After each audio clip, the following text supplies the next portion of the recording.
আজ হলো 25শে ডিসেম্বর। আজকে চলে গিয়েছিলাম হলো আমরা কেক কিনতে।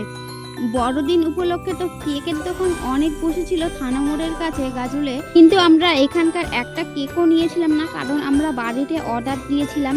তারাকালীন মন্দিরের পাশ দিয়ে আমরা চলে যাই হলো দিদিভাইয়ের বাড়িতে। বাড়িতে এসে দেখি যে কেকের তৈরির কাজ শুরু হয়ে গেছে।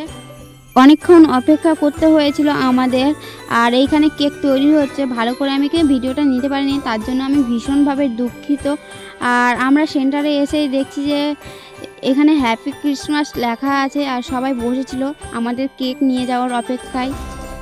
আমার কেকের ডেকোরেশনটা তো ভালো লেগেছে, তোমাদের কেমন লেগেছে অবশ্যই কমেন্টে জানাবে। তো স্যার এখানে কেকটা কেটে নিচ্ছে আর এখানে মজা করছিলাম আমরা অনেক, আর হাততালি দিচ্ছিলাম। দেখো কেক কাটার সময় সবার মুখগুলো খুব সুন্দর ক্লিন ছিল, আর কেক কাটা যা হয়েছে সবার মুখগুলোকে একদম ভূত করে দেওয়া হয়েছিল। এখন তো খাইয়ে দিচ্ছে। এইবার দেখো শুরু হয়ে গেছে সবার মুখে কেক লাগানো। এরা তো নর্মাল কেক লাগিয়েছি সবার মুখে আমি, আর পরে দেখবো আমাদের মুখে একদম পুরো ভূত বানিয়ে দিয়েছে। এই যে দেখো সবাই আমাকে ভূত বানিয়ে দিয়েছে।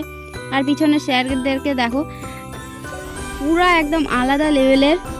তারপরে আমরা এখানে টুম্পা সোনা গানে ডান্স করতে থাকি আর স্যারেরাও নাচ করতে থাকে আর খুব মজা করি। তো কেমন কাটলো তোমাদের দিনটা আজকের অবশ্যই কমেন্টে জানাবে।